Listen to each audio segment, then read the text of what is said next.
Hey yo tout le monde, c'est Cherbox et aujourd'hui on se retrouve pour notre tout premier épisode de notre nouveau GM parce que j'ai décidé d'abandonner lui des sharks tout simplement parce qu'il est plate puis il attirera jamais de vue. Non, tu sais, c'est pas. Excusez, ça c'est une expression sanguine, c'est pas que je veux des vues, c'est juste que si j'ai vraiment aucune vue, le GM il sert à rien parce qu'il y a personne qui me commente. Puis ben, je demandais qui est-ce qui voudrait quoi comme j'aime. Puis la seule réponse que j'ai vue sur 132 vues, la seule réponse que j'ai eue, désolé, ben c'est les Canadiens de Montréal. Fait que là, ben ça va juste être un petit épisode annexe. Donc en gros, on va juste aller regarder l'équipe vite fait. L'épisode risque de durer 5 minutes. Mais en gros, on va juste faire nos petites options. Puis plus tard cette semaine, dans quelques jours, maximum, peut-être demain ou peut-être dans 2 jours, mais ça risque pas d'être plus long que ça, ben on va faire notre vrai premier épisode après avoir eu vos premiers commentaires, etc. Et ben, vu si ça vous tente. Et si vous avez des idées, puis vous dites dans les commentaires, puis c'est simple demain. Donc, simulation rapide, c'est sûr, scoring, tout est beau. On n'augmentera pas le nombre de buts qu'il y a dans la ligue, il y en a déjà assez de même. Les joueurs retirés, on va les garder pour toujours les stats. Roasters, c'est correct. Je pense que si on met pas Creative Player, c'est correct. Mais je vais le mettre pareil pour être sûr. Notification, c'est correct.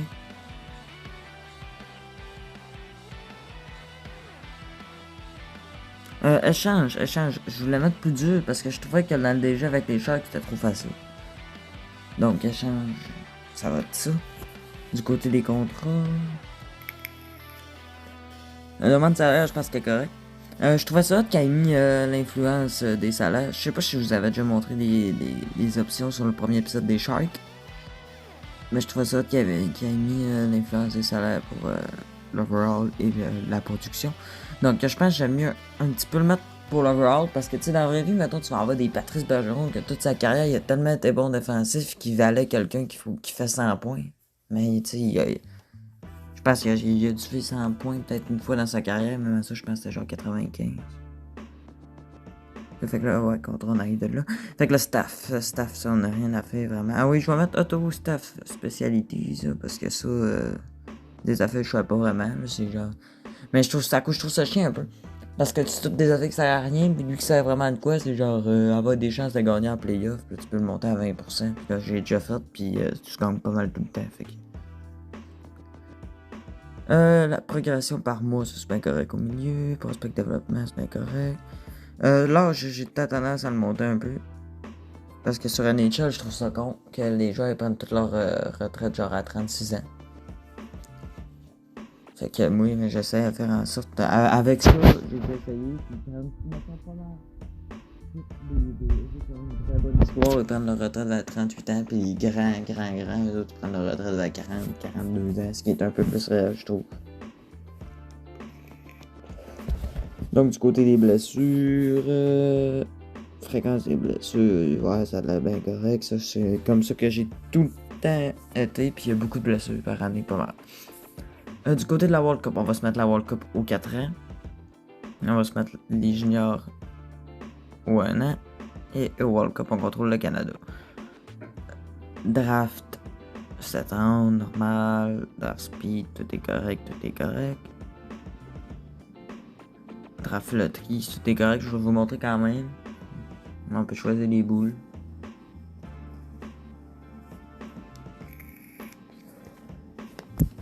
C'est ça pour la draft loterie.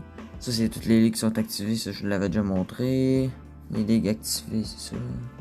Visuel, ça va si on met les potentiels étoiles comme Jimmy TV. Donc, on va juste aller regarder. En gros, là, on va regarder nos lignes. Je vais aller vous montrer la valeur d'échange. Puis, on va regarder. Après ça, vous allez me dire qu'est-ce que vous voulez qu'on fasse pour l'an prochain. Donc, on attend que ça commence. Donc, j'étais en train de me dire, est-ce que je ferais pas la pré-saison? Mais je pense que. Ah non, parce qu'il y a le tournoi juste là. Demain, il y a le tournoi. Fait que ça, on le fera pas. Donc, ça, regardez, c'est toutes nos blessures. Donc, Armia, il va être blessé pendant 50 jours. Matheson pendant 55 jours. Edmondson, 60 jours. Henneman, 80 jours. Paul Byron, 135 jours. Et Carey Price va venir nous faire un petit bonjour dans les 3 saisons. Il sera plus ben bon. Mais ça va être drôle.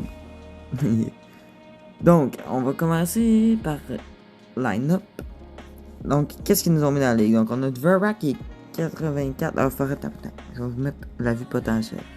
Donc, Dvorak est 84 à 29 ans, top 6. Suzuki est 88 à 23 ans, élite bleue. Élite bleue, c'est au-dessus de l'élite vert.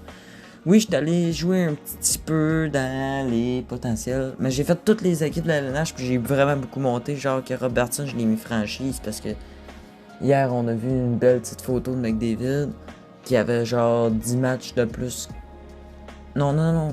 C'était à autant de matchs, excusez. C'était à autant de matchs, puis McDavid, il avait genre 10 points de plus que Robertson. Puis je me dis, Chris Robertson, il vaut une petite franchise. Puis en plus, vu à comment il est fort depuis le début qu'il est à Dallas, d'après moi, c'est la face de Dallas pour au moins les 10 prochaines années. La même chose pour Suzuki puis Cofield avec nous autres. Donc, pourquoi je les ai mis élite bleue? Cofield 86, Suzuki 88, ils ont encore 23 et 21 ans, ils ont encore le temps de monter en masse. Sur le deuxième trio, pour l'instant, qu'est-ce qu'ils ont mis? Il y a Anderson qui a plus le temps de monter, il est top 6. Dak qui est 84, top 6 élite à 21 ans. Ça, j'avoue, je me suis fait une petite folie. Je voulais le mettre top 6 élevé à base. Je me suis dit, si je le fais jouer avec Cofield.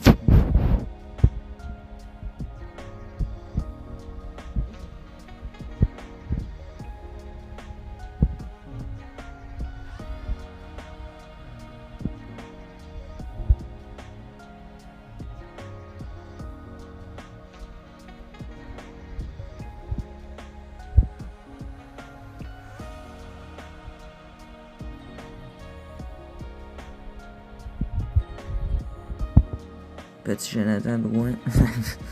Pitlick. Et du côté des extras qui vont faire la pré-saison, donc pas mal rien que les joueurs de la Tislick qui vont avoir de l'allure. Vous les voyez, je vous laisse les regarder. Donc qu'est-ce qu'on a comme vraiment bon prospect? C'est genre Mézard qui est 69 top 6 élevé à 18 ans et Owen Beck 68 top 6 élevé à 18 ans. Et Kidney, mettons par exemple 73 à 19 ans top 6, c'est quand même un bon prospect. Même chose pour Joshua Rock qui est du côté de 74 top 6. Et Harvey Pinard, je l'ai mis un potentiel qui va faire en sorte qu'il joue sur le 4e trio pendant une couple d'années. Ce que je pense qu'il va faire dans la vraie vie. Du côté de la défensive, on a Caden Gould que j'ai mis def top 4 bleu, que j'envoie pas un incommandant, même si vous pouvez dire votre avis quand même. Mais que j'envoie pas un incommandant me dire qu'il ne mérite pas. Caden Gould, il est ben trop malade quand tu le check jouer sur la glace. Du Savard, je l'ai monté 84 à cause de son nombre de tirs bloqués. Il joue tellement bien à def. Exekage que j'ai mis 80, def top 4 normal. J'hésitais à le mettre def top 6 élevé ou def top 4, mais je pense qu'avec son physique, puis en plus qu'il y a quand même des bons dons offensifs, s'il réussit à bien maîtriser son potentiel, c'est clairement un def top 4. Wineman que j'ai mis, je pense que je l'ai pas bougé, 80. Harris 80, je trouve qu'il a bien joué à son début de saison, fait que 80 pour moi c'est la note de tu mérites vraiment ta place dans l'LNH. Puis 78-79, c'est la note de tu cherches ta place dans l'LNH. Ce que j'ai fait pour pas mal toutes les équipes. Donc Baron Pinard. Donc un petit peu moins comme dans un petit peu comme dans la vie, mais on a un peu moins de prospects dans la petite ligue. Parce que Norlander, je l'aime pas trop, d'après moi ça va faire partie d'un des joueurs qu'on va changer. À vous de dire ce que vous en pensez. Quand Edmondson et Matheson il va arriver, ben ils vont prendre la place, là. Tu sais, je vais faire Brodeur, ça m'étonnerait qu'il finisse par jouer dans la ligue. Baron, c'est sûr, ça finit par jouer, mais you à voir. Et ben, gardien, Samuel Montembeault que j'ai mis 84. Je l'ai mis partant élevé. Pourquoi? Parce que cette année, il est fort, ben raide. Puis je me suis dit que je veux quand même mettre un potentiel qu'il y a une chance de cette année comme un vrai gardien partant.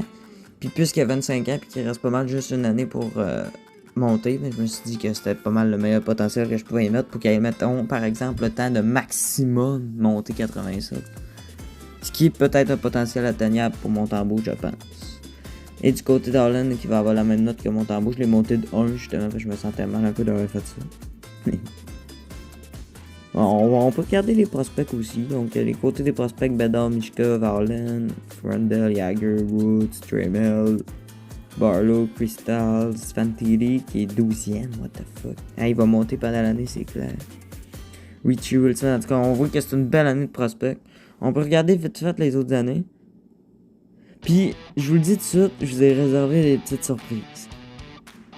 Pendant les 20 prochaines années, à partir d'après ce repêchage-là que vous voyez, le repêchage de Nissa, à chaque année, il va y avoir un joueur spécial. Quelques années, il y en a deux. Qui va être, par exemple, un fils. Je vais vous en révéler un. Par exemple, le fils de Ovechkin. Genre, chaque année, on a une surprise qui va être dans le repêchage qui va être justement ça. Jusqu'en 2040, je pense. Pas mal tout le long du DG, on est pas mal sûr d'avoir une petite surprise. Donc, je pense que dans peut-être le prochain épisode, je pourrais vous révéler la prochaine si ça vous intéresse dans les commentaires. Donc, on va aller regarder les échanges. Donc, les valeurs d'échange qu'on a. Caulfield qui vaut beaucoup. Slavkovski qui vaut beaucoup. Je vais monter un peu l'affaire d'enregistrement. Kirby Dash qui vaut beaucoup aussi. Kaiden Goulet, la même affaire de ce côté. Suzuki, Mézard, Owenbeck. Mon tableau a quand même beaucoup de valeur. C'est pas comme dans la NHL que les goalers n'ont pas beaucoup de valeur. Vous voyez pas mal tout le monde. Nate Hudson d'ailleurs qui est à 18 ans 69, elle est de bas. Là vous voyez les autres vite fait. Donc vous pouvez me dire qui est-ce que vous voyez partir de l'équipe, qui est-ce que vous voyez qui est trop, ben par exemple les gros contrats. Si on regarde les gros contrats, c'est quoi ça donne? Tac tac, ben. Par exemple, les gros contrats, on a encore Carey Price à payer pendant 4 ans à 10 millions, ce qui va coûter très cher. Puis, si vous voyez la valeur en rouge, ça veut dire que ça va nous coûter ça de plus à échanger. T'sais, par exemple, il faudrait qu'on donne Carey Price puis Gallagher pour avoir quelque chose. Pour ceux qui ont pas mal tous les joueurs blessés dans les moins bonnes valeurs. Donc, c'est à vous de me dire qu'est-ce que vous voyez qu'on échange, aller chercher des pics. Est-ce que vous voulez qu'on vise la coupe? Est-ce que vous voulez qu'on vise Connor Bedard? Parce que là, dans la vraie vie, on est pas mal en train de viser la coupe. Même si, d'après moi, dans le jeu, on est plus proche de viser Bedard, malgré les bonnes notes que j'ai mis dans notre équipe, que je vais vous montrer à l'instant. Vite fait, bien fait. Mettez pas aussi ça vous tente. Donc, c'est à vous de me dire ça. Qu'est-ce que vous en pensez? Injury Reserve. Ah ouais, ça c'est cool. On pourrait avoir à la fin de l'année le nombre de pourcentages qui ont perdu. Aussi, le côté des capitaines, on a Nick Suzuki. Assistant, ils ont mis Caulfield puis Dadonov. Mais qui est-ce qu'on devrait mettre? Sûrement pas Dadonov. C'est clair que pour l'instant, juste au cas où je l'oublie le prochain épisode, ce qui m'étonnerait si vous répondez puis vous me donnez des assistants, mais juste au cas où on va mettre Gallagher. Mais vous pouvez me donner vos idées d'assistants et de capitaine, parce que même à ça, je pense que Caulfield n'est pas encore prêt à être assistant. Je pense qu'il faut lui laisser toute sa liberté dans la pression, pas qu'il se mange de la pression, vous comprenez ce que je veux dire. Il y a les Daft History qu'on va pouvoir aller voir, ça c'est vraiment cool. Aller voir les anciens repêchages, qu'est-ce qui s'est passé, je pense qu'on peut même aller voir ceux-là. Ouais, regardez, mettons par exemple, on va aller en 2001. Ça, c'est les joueurs de 2001 qui restent dans la ligue. Si par exemple, on est en 2009. Regardez les meilleurs qui ont été repêchés en 2009, ça c'est vraiment cool à regarder. Donc je pense que pour cet épisode-là, on est correct. Donc c'était tout pour l'épisode annexe, que je sais même pas si je vais l'appeler l'épisode 0. Je pense que je vais l'appeler l'épisode 0.5. Donc c'était tout pour l'épisode 0.5 de notre premier épisode dans le DG avec les Canadiens de Montréal. Donc j'espère que ça vous a intéressé. J'espère que vous allez être nombreux à répondre dans les commentaires, parce qu'avec le DG des Sharks, on n'avait pas vraiment d'interaction. C'était un petit peu plate à faire. C'est pour ça que j'ai arrêté après genre une saison. Puis en plus, j'avoue que j'avais pas vraiment choisi la meilleure équipe pour commencer une chaîne sur un jeu de hockey qui est même pas NHL. Donc, c'était tout pour aujourd'hui. Merci d'avoir écouté Turbot. Je vous souhaite une bonne nuit, mouillé 5 heures. Je m'en vais me coucher. Et à plus tard.